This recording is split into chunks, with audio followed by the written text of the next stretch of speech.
My sister thought it'd be funny to introduce my 12-year-old as a stinky niece, with cheap clothes and no future. My parents laughed along like it was normal. Then Grandma stood up, smiled, and announced that my daughter was... Their faces drained of color. Family celebrations have a special kind of noise. Not the fun kind. Not the music and laughter kind. The kind where you can hear a compliment coming 3 minutes before it hits you because it's being sharpened in someone's mouth. This one was at a rented event hall that smelled like industrial floor polish and rich people perfume. White tablecloths, too many candles, a dessert table that looked like it had its own security detail. My grandma was seated at the head table like a small, elegant general. Everyone orbited her in tight circles, smiling a little too hard, laughing a little too loud. And me? I was doing what I always do. I was trying to keep my daughter, Emma, close without making it obvious that I was trying to keep her close. If you've never had to do that, congratulations. Your nervous system probably still works. Emma was 12, tall for her age, all elbows in focus. She had this calm, quiet competence that made adults either like her immediately or resent her for existing. Her dress was simple, something she'd made herself with my grandma's old sewing patterns and a lot of stubbornness. Navy fabric, neat seams, tiny hand-stitched detail at the collar that she'd worked on for 3 nights straight while muttering, "It's not sitting right." If you asked Emma what she wanted to be when she grew up, she wouldn't say rich. She would say, better. She was standing beside me, fingers worrying the edge of her sleeve the way she did when she was bracing for impact. And, like clockwork, impact walked over in heels. My sister Nicole. Nicole looked like a department store mannequin that had been handed a personality and told to weaponize it. Hair perfect, smile perfect. Outfit probably had its own insurance policy. Trailing behind her, Grant, her husband, who always looked like he was trying to remember where he parked his empathy, and their 3 kids, Tyler, Avery, and Layla, dressed head to toe in designer like they were sponsored by a brand that hated children. Nicole spotted someone across the room, a woman in a sleek blazer, drink in hand, the kind of person Nicole wanted to impress. Businessy. Cool. New. Nicole's eyes lit up. You could practically hear the gears turning. She reached out and, without asking, hooked a hand lightly around Emma's shoulder like Emma was a handbag she was about to show off. "Come here," Nicole said, bright as a TV host. Emma stiffened. I took 1 step closer, not dramatic, just positioning, like I was quietly placing myself between my child and a moving vehicle. Nicole dragged Emma toward the woman. "You have to meet my niece," she said, laughing already. The woman smiled politely, the way you do when someone is pulling you into a family dynamic you did not consent to. "This," Nicole announced, squeezing Emma's shoulder just a bit too tight, "is my stinky niece." She waited for the laugh like it was a punchline she'd paid money for. I felt Emma go still beside me. Not frozen like a statue. Still like a kid trying to become invisible. Nicole leaned in, enjoying herself. "She insists on wearing those cheap little outfits she makes," she said, voice all playful disgust. "Thinks she's creative." Her mouth curled. "And honestly, with clothes like that and an attitude like hers, no future." There. The line. Delivered like a joke, but sharp enough to draw blood. Nicole laughed like she'd just invented comedy. My mom laughed, too.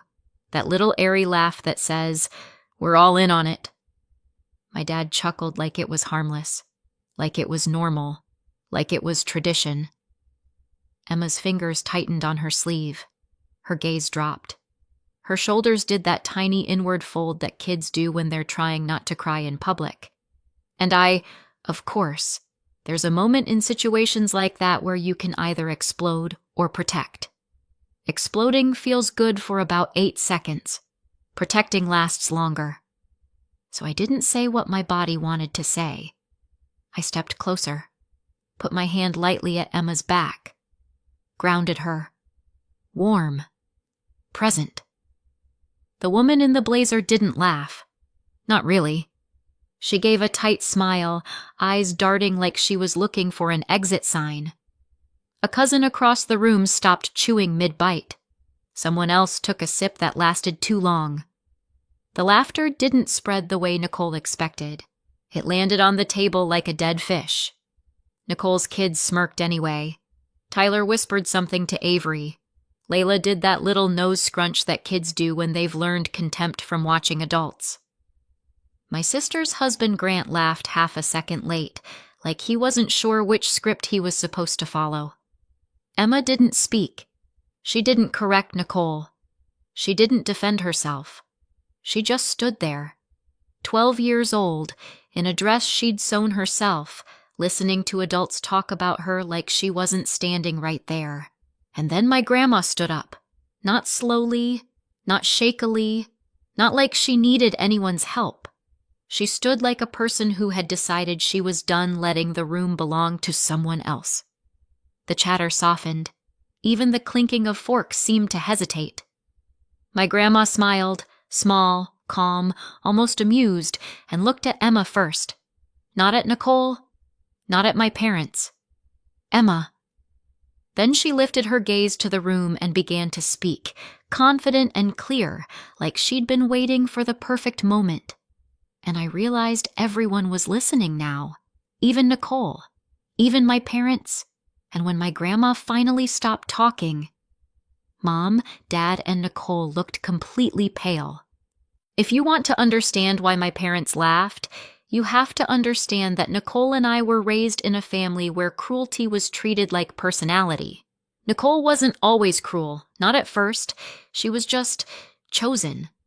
Growing up, Nicole was the favorite in the way some families pick a golden child like it's a hobby. Nicole was pretty. Nicole was fun. Nicole knew how to present herself. When Nicole walked into a room, my mom would brighten like someone had turned on a lamp. When I walked into a room, my mom would squint like she was checking for stains. It wasn't dramatic. It wasn't screaming. It was 1,000 tiny corrections. Stand up straighter. Smile more. Why can't you be more like your sister? I learned early that if I cared about something too deeply, someone would mock it out of me. If I worked hard at something, it was intense. If I didn't care about appearances, it was lazy. I wasn't rebellious. I wasn't wild. I just wasn't Nicole. And my dad was the kind of man who thought keeping the peace meant never calling out the person causing the problem, which meant the problem always got fed. The only person who ever treated me like a full human being in that house was my grandma. My grandma didn't care if your outfit was expensive. She cared if your hem was straight. She didn't care if you looked impressive. She cared if you were capable. She wasn't warm in a gushy way. She was fair. And when you're the scapegoat in a family, fairness feels like sunlight. When Emma was born, I had this naive hope that maybe my family would reset. Like the presence of a child might make them softer, kinder, less obsessed with whatever imaginary scoreboard they were keeping. They did not reset. They simply transferred the target. Nicole had Tyler, Avery, and Layla, 3 little satellites orbiting Nicole's ego. They were always dressed perfectly, always coached to perform, always told they were special in the way that made them look down on everyone else. They would walk into gatherings like tiny royalty. Emma walked in like a kid who just wanted to sit near the snack table and quietly observe the world, and that was enough to make them hate her. Emma didn't do pretty the way Nicole wanted. She didn't do cute. She didn't do look at me. Emma did work. She would spend hours bent over fabric, learning stitches, sketching designs, ripping seams to redo them, trying again when it didn't sit right. She would forget to play dress-up because she was building something with her hands. And because she was a kid, that work came with mess. Thread clippings, fabric scraps, hair falling out of her ponytail, the faint smell of effort. So Nicole started calling her Stinky, not because Emma was dirty, because Emma didn't prioritize being polished for other people, because Emma chose craft over performance. And in our family, that was apparently a crime. Emma started making her own clothes because she loved it, because she liked the control, because she liked turning an idea into something real. But to Nicole and my parents, it was cheap. They didn't see a child learning a skill. They saw a child refusing to play their game. And then there was my grandma's business. My grandma didn't just like clothing. She built something from it. A real business, a real company, real people employed, real contracts, real money, not influencer fashion, not buy a tote bag and call it a brand. This was the kind of business that had a showroom, staff, a warehouse, a production calendar. My grandma's name meant something in our city. She made clothes the way a surgeon works, precise, careful, unapologetically competent. And my parents and Nicole, they treated it like a fountain. They lived off payouts and perks and access, like it was their birthright. They talked like heirs. They dressed like heirs. They acted like heirs. They liked being associated with my grandma's success without doing any of the work that created it. Nicole especially loved the image of it. She loved telling people, "Oh, my family owns a fashion company," like that sentence did all the work for her. But Emma cared about the craft. Emma would ask my grandma questions that made my grandma's eyes sharpen with interest. Why does this fabric pull like that? How do you make a collar sit clean? What's the difference between something that looks expensive and something that is well made? My grandma noticed. Not in a dramatic, chosen one way, in a quiet, practical way. Emma would show her a seam, and my grandma would nod once. That nod meant more to Emma than any compliment Nicole had ever faked. Over time, their bond grew. Quiet conversations, little lessons. My grandma lending Emma a pattern and saying, "Bring it back with notes." Emma lighting up like someone had handed her a key. And my grandma also noticed something else. Emma wasn't just talented. She was being treated cruelly, in the same way I had been treated. And my grandma, the only fair person in our family, had been watching for years. I didn't know the specifics then. I only knew this. My grandma was paying attention, and she was quietly getting serious. And back at that celebration, when she stood up and smiled at Emma, I should have realized. My grandma wasn't standing to smooth things over. She was standing to end something. The room felt different when we snapped back into it, like someone had turned the temperature down 2 degrees and everyone's skin noticed. My grandma stood upright, steady, hands lightly resting on the edge of the head table as if she owned the air, which honestly she did. She looked directly at Nicole. "You really called her Stinky in front of strangers," she said. Nicole's smile came out big and shiny. "It's just a joke." My grandma didn't raise her voice. She didn't scold. She just tilted her head slightly and said, "If it's a joke, explain what's funny." Nicole's smile twitched. "Oh, come on, Grandma," Nicole started, as if the word grandma might magically stop consequences. My grandma turned her head toward Nicole like she was turning a page. "Oh, come on me," she said. "You're a grown woman." A hush rippled through the room. My grandma walked over to Emma. Not to Nicole. Not to my parents. "Emma." She took Emma's hand gently. "Come here, sweetheart," she said, voice warm. Emma looked at me like she was asking permission to breathe. I nodded once. Emma stepped forward and my grandma squeezed her hand like she was reminding her, "You are safe. You are not alone." My dad forced a laugh, like he could laugh the moment into harmlessness. "It's a family party," Dad said. "Let's not do this right now." My grandma looked at him. "Then you shouldn't have laughed," she said. Dad's laugh died in his throat. My grandma faced the room. "You all keep treating her like she's nothing. she said. My mom jumped in fast, voice high and offended. We do not! My grandma lifted a hand. Not dramatic, just final. Yes, she said, you do. I've watched it for years. Nicole shifted, still trying to play it off. My grandma's gaze didn't waver. And since you care so much about the future, she continued, here's the truth. My stomach clenched. Emma's fingers tightened around mine. That little girl you just mocked? My grandma said, her voice calm and steady. She's not who you've been treating her like. She paused, letting the room settle.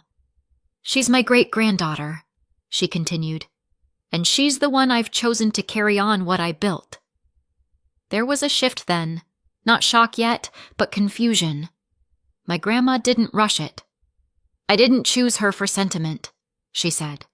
I chose her because she works, because she learns, because she respects the craft instead of just wearing the results.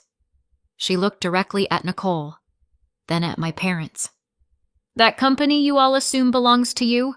She said. It doesn't. Another beat. When I'm gone, it goes to her. All of it. The room made a sound. Not a gasp, not a scream. More like the collective inhale of people realizing they'd been standing on thin ice. Nicole blinked hard. What? Dad's face tightened. What did you just say? Nicole's voice shot up. You can't be serious. She's a kid. My grandma nodded once. Exactly. A kid you've been bullying. Nicole stabbed a finger toward Emma's dress. Look at her! Nicole snapped. She looks... I stepped in before the word could land. Stop talking about my child like she's not standing here, I said. Nicole's eyes flashed toward me, furious. My mom tried the soft voice, the one she used when she wanted control without looking controlling. Okay, we can talk about this later. Privately, Mom said. My grandma's smile turned cold. No, she said, because later is how you keep getting away with it. Dad leaned forward, jaw tight. You're doing this because of one stupid joke? My grandma's voice stayed level. No, she said. This didn't start tonight. Tonight was just the last time. Nicole's face was going blotchy. Panic was clawing its way through her charm. And then my grandma added calmly, like she was reading a grocery list. And before anyone starts yelling, this isn't a speech. It's already signed. The lawyer handled it weeks ago. I brought copies, just in case I would need them. Nicole's mouth opened and closed like she couldn't find a sentence that would change reality. So what? Nicole said, voice shaking. You're just cutting us out. My grandma looked at her. I was going to make sure everyone was comfortable, she said. My mom's eyes widened. She could hear the implication and she hated it. My grandma continued, slow and clear. But after what you just did to that little girl, I changed my mind. Nicole stepped closer, eyes bright with panic. Fix it, now! My grandma tilted her head. Or what? Nicole's gaze flicked, just for a split second, toward Emma. It was small. It was quick. But I saw it. I pulled Emma behind me without thinking. Guests stared. No one laughed. No one looked away fast enough to pretend they didn't see what was happening. Nicole shouted, You're ruining my life! My grandma answered, almost gentle, like she was explaining gravity. No, she said. I'm stopping you from ruining hers. Mom and Dad grabbed their coats. Nicole's face twisted, pure rage now. This isn't over! Then they stormed out of the celebration. Nicole first, Grant trailing after her like he'd been dragged by a bad decision, Tyler and Avery and Layla confused and irritated, like they'd just been told the world didn't revolve around them. The music kept playing. Someone awkwardly clinked a glass like that might restart reality. Emma whispered, very small, Mom, What just happened? I crouched and held her face gently. You're okay, I said. I've got you. My grandma stepped closer and rested her hand on my shoulder, steady, and I knew the real fight starts after tonight. The retaliation didn't start with Nicole calling me directly. That would have been too honest. It started with other people. Relatives who suddenly discovered my phone number still worked. People who hadn't checked on me in years, developing a deep spiritual concern for my grandma's well-being. My phone buzzed on a Tuesday morning. A cousin. Hey, are you okay? Aunt says Grandma's confused and you're handling her stuff now. Another message, minutes later. I heard you made her sign something. That's really serious, Lauren. A voice note from an aunt, soft tone, sharp implication. We're just worried someone might be taking advantage. You know how old she is. It was the same rumor in different outfits. Grandma's confused. Lauren's controlling her. Emma's being used. I stared at the screen and felt my body go cold. Not angry yet. Cold. Because the wording was too similar, too coordinated. And then Nicole got brave enough to put her fingerprints on it. The family group chat lit up. The one that's mostly used for passive-aggressive holiday scheduling and photos of food nobody asked for. Nicole wrote, For everyone asking, Grandma signed documents she didn't fully understand. Lauren has been isolating her and using Emma to guilt her. If anyone actually cares about Grandma, please check on her. This isn't about money, it's about protecting her. I read it twice. Then I laughed once, out loud, alone in my kitchen. Because nothing screams, this isn't about money, like a paragraph about documents. Emma walked in with her backpack and paused when she saw my face. Mom? She asked. I put my phone face down like it was something poisonous. Nothing you need to carry, I said. Go wash your hands. She hesitated. Is it because of me? That question hit me in a place I didn't like. I kept my voice even. No, this is because adults can't handle consequences. She nodded, but I could see it. The guilt was already trying to make itself a home in her chest. So I did what I've learned to do with people like my family. I took receipts. I saved screenshots. I saved voice notes. I made a folder. I titled it something boring because boring is how you stay sane. Messages. Then I drove to my grandma's house. I didn't march in dramatic. I didn't cry. I sat down, opened the folder, and showed her what they were saying, what Nicole had written in her own words. My grandma read quietly. Then she looked up, calm as stone. So that's the story she picked, she said. I swallowed. They're telling people you're not you. My grandma nodded once. Fine. She picked up her phone and called her attorney. Speakerphone. No mystery. No theatrics. Just adults handling adult consequences. I listened as my grandma, in her measured voice, said things like, Send a letter. Stop the defamation. Then I asked the question that had been buzzing in my brain like a fly.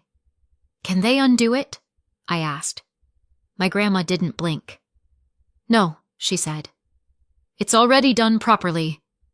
Plain English. Grounded. Final. I breathed out slowly. That night my phone rang. Dad. And the second I saw his name, I knew the smear campaign had hit the stage where it stops pretending to be concerned and starts being angry. I didn't answer. He left a voicemail. It was short, sharp, and full of the kind of rage that tries to sound like authority. Lauren, Dad snapped. You're going to fix this.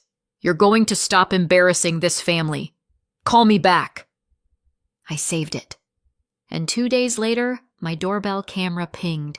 I looked at my phone, and there they were. Mom, Dad, Nicole, Grant, Tyler, Avery, Layla, all on my porch like they were auditioning for most insincere apology. Mom was smiling so hard it looked painful. Dad had his jaw set like he was already mad at me for not solving the problem they created. Nicole's face was bright and sweet in the way that makes your skin crawl. I opened the door but didn't step aside. Mom started immediately. "Sweetheart, we just want to talk. We've been praying."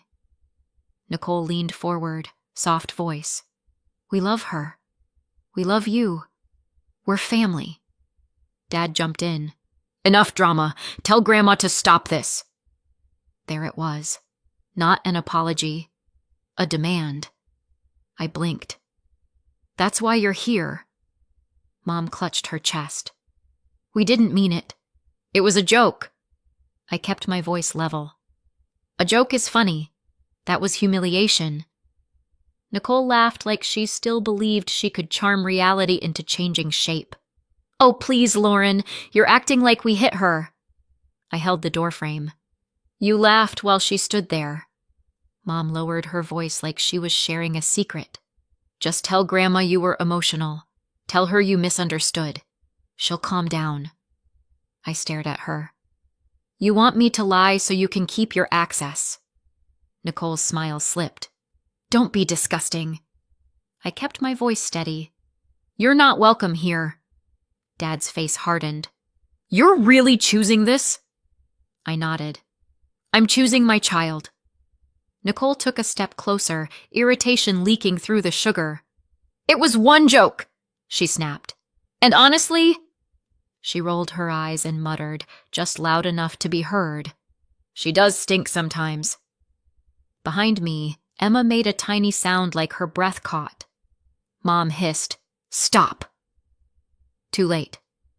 I looked at Nicole, steady. "Get off my porch," I said. Nicole's face twisted. "You think you won?" "I think you showed me who you are," I said. Then I closed the door. Through the wood I heard Dad spit. "This isn't over." I opened my phone and saved the doorbell footage. Date. Timit. Receipt. And then a few days later, I came home and something was wrong inside the house. I knew it the second I opened the door. The air felt wrong, not messy, not loud. Wrong. Then I heard it. Soft crying. I rushed into the living room and found Emma at the table, shoulders tight, cheeks wet, trying to swallow her tears like she could hide them. And there, too casual, too comfortable, was Nicole. Grant was near the doorway like he wanted to evaporate. Tyler and Avery and Layla were hovering around Emma's sewing corner like vultures pretending to be curious. Nicole turned when she saw me, eyebrows lifting like I'd surprised her in my own house. "Oh," she said brightly. "Hey." I stared. "What are you doing here?" Nicole shrugged, sweet voice. "We just came to see Emma. We wanted to be nice." My throat went tight. "You came when I wasn't home." Nicole waved a hand. "She let us in." Emma flinched at that, like she'd already been blaming herself. I moved to Emma immediately, hand on her shoulder. "Did you let them in?" I asked softly. Emma nodded, tears spilling again. They said they were sorry." Nicole's voice turned syrupy. "We are sorry." I looked at Nicole. "What did you say to her?"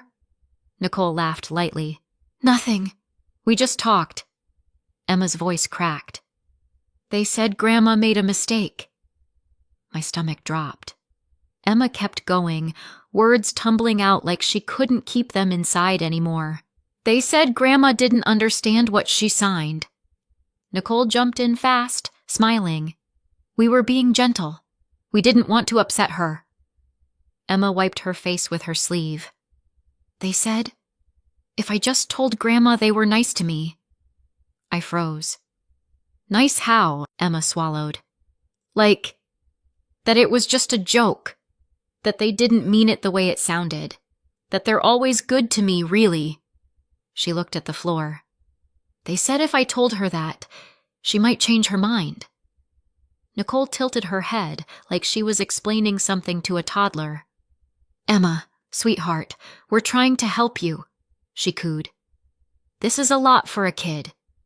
Emma's eyes squeezed shut. And they said, if I don't fix it, I'll be the reason Mom's family is broken. That line landed like a rock, a threat disguised as concern. Classic Nicole. I crouched beside Emma. Hey, look at me.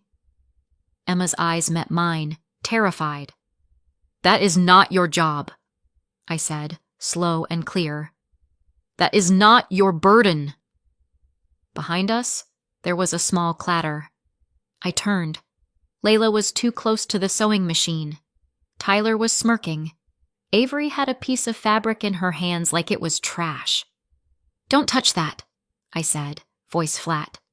Tyler shrugged. We were just looking. I stepped over, and my stomach sank further. The machine looked wrong. Thread tangled in a way that didn't happen by accident. The top thread looped tight like someone had yanked it hard. The needle was bent. The little box where Emma kept spare needles was open, and one was missing. The hand wheel was stiff, like it had been forced past the point it wanted to go. Emma whispered, They were being nice at first. Then they started touching it. I told them to stop. Nicole rolled her eyes. It's a machine, Lauren. It's her safe place, I said. Tyler shrugged again, like he was bored. It was old anyway. Emma's voice was tiny. It wasn't. Then Avery, 12-ish, old enough to know better, muttered, She deserved it. Silence hit the room like a slap. Nicole's smile flickered. What did you just say? I asked, quietly. Avery looked away. Nicole snapped, Don't be dramatic. I stood up slowly. My hands were shaking, but my voice stayed steady. Out, I said. Now. Nicole scoffed. Lauren. Out, I repeated. Grant finally shifted, murmuring, Nicole. Nicole's face hardened. You're insane. You're turning her against us. I pointed at the door. Out. They left with the kind of offended rage that only comes from people who genuinely believe consequences are unfair. The moment the door shut, Emma started apologizing like she couldn't stop. I didn't know, she said, breathy and panicked. They said they were sorry. I thought... I grabbed her hands gently. Stop, I said. Listen to me. You didn't do anything wrong. You trusted adults who should have acted like adults. She shook her head. But if you hadn't opened the door, I said, they would have found another way. This is not on you. Then I did something practical, because practical is how you put your own heart back in your chest. I took photos of the machine, 3 angles, close-ups, the bent needle, the missing spare needle box, the jammed thread. That night, I took the machine to a repair shop. The technician looked at it for 2 minutes, frowned, and said, This isn't wear and tear. Someone forced it. He printed a repair estimate. Receipt. I put it in the same folder as the doorbell footage and the screenshots. Then I called my grandma. I didn't rant. I didn't perform. I told her the facts. They came to my house when I wasn't home. They pressured Emma to fix it. They sabotaged her machine. My grandma went quiet. Then she said, very softly, Put your phone down. I'll handle it.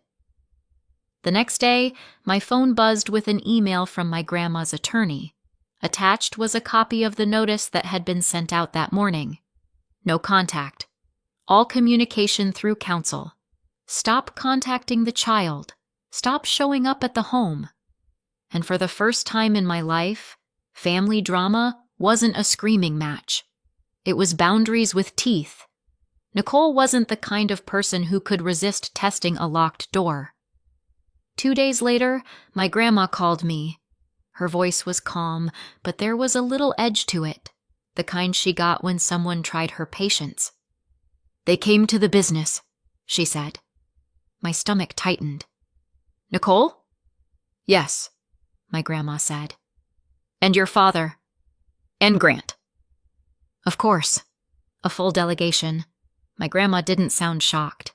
She sounded tired. They thought if they showed up in person, they could make it a conversation, she said, and you could hear the quotation marks in her voice. What happened? I asked. My grandma paused, just long enough to make it satisfying. They were denied access, she said. I closed my eyes. They argued with security, my grandma continued. They demanded to see me. They said I was being controlled. Let me guess, I said. They said it wasn't about money. My grandma made a small hum that might have been a laugh. They were told to leave, she said. They didn't. And then? I asked. And then, my grandma said, voice smooth as glass. Security logged it. My attorney was notified, and they were formally warned again to stop. A paper consequence is one thing. A security guard saying no in public is another. Later that evening, my phone buzzed. A voicemail from Nicole. Her voice was sweet for exactly 1 second, like she couldn't decide which mask to wear. Lauren, she said, too light. This is insane! Then the sweetness cracked. You think you can do this to us? You think you can take everything and hide behind Emma? If you don't fix this, you're going to regret it. Click. I didn't call her back. I forwarded it to my grandma's attorney. Then I went to Emma's room and sat on the edge of her bed. New rule, I said. Emma looked up, wary. We don't open the door for anyone, I said. Not Nicole. Not Grandma's messengers. Not anybody. If someone shows up, you call me. You don't talk. You don't explain. You just call me. Emma's shoulders dropped a fraction. Okay. And if anyone ever tries to make you feel like it's your job to fix adult problems, I added, you tell me. Immediately. Emma's eyes filled, but she blinked hard and nodded. 6 months later, the smear campaign was dead. Not because Nicole got nicer. Because it stopped landing. My grandma kept showing up sharp, consistent, documented, so the she's confused angle ran out of oxygen. And then the money stopped. For years, my parents and Nicole had been living off a monthly stipend from the company, about $12,000 a month between them for family support and consulting that mostly meant showing up when cameras were around. 6 months after that celebration, it was zero. By the 1-year mark, the consequences were loud enough to hear from across town. They sold the house. Not downsized, sold. Moving truck, cardboard boxes, the whole thing. Nicole had to get a real job. One where you can't roll your eyes at your boss and call it confidence. She didn't last long at the first one. Or the second. My dad tried too, until someone younger than him told him what to do, and he acted like that was oppression. My mom started listing her barely worn designer stuff online like it was a business. It wasn't. It was liquidation. And Nicole's kids, Tyler, Avery, and Layla, lost their minds. They'd been raised like designer labels were basic human rights. When the labels disappeared, the tantrums didn't. Loud public meltdowns, screaming over shoes, melting down over being told no. I didn't learn any of this because I was hunting gossip. I learned it because they kept trying to reach me. New numbers, new emails, relatives sent as messengers. And every time, the same thing leaked out. They didn't miss Emma. They missed the money. We stayed no contact. We replaced Emma's sewing machine. And one night, about a year later, I walked past her room and heard that steady hum again. Calm, stubborn, normal. I peeked in. Emma was bent over fabric, focused, hands steady. No flinching, no shrinking. Just my daughter working like she finally believed she was allowed to take up space. So what do you think? Did my grandmother do the right thing, or did she go too far? Let me know in the comments and subscribe for more.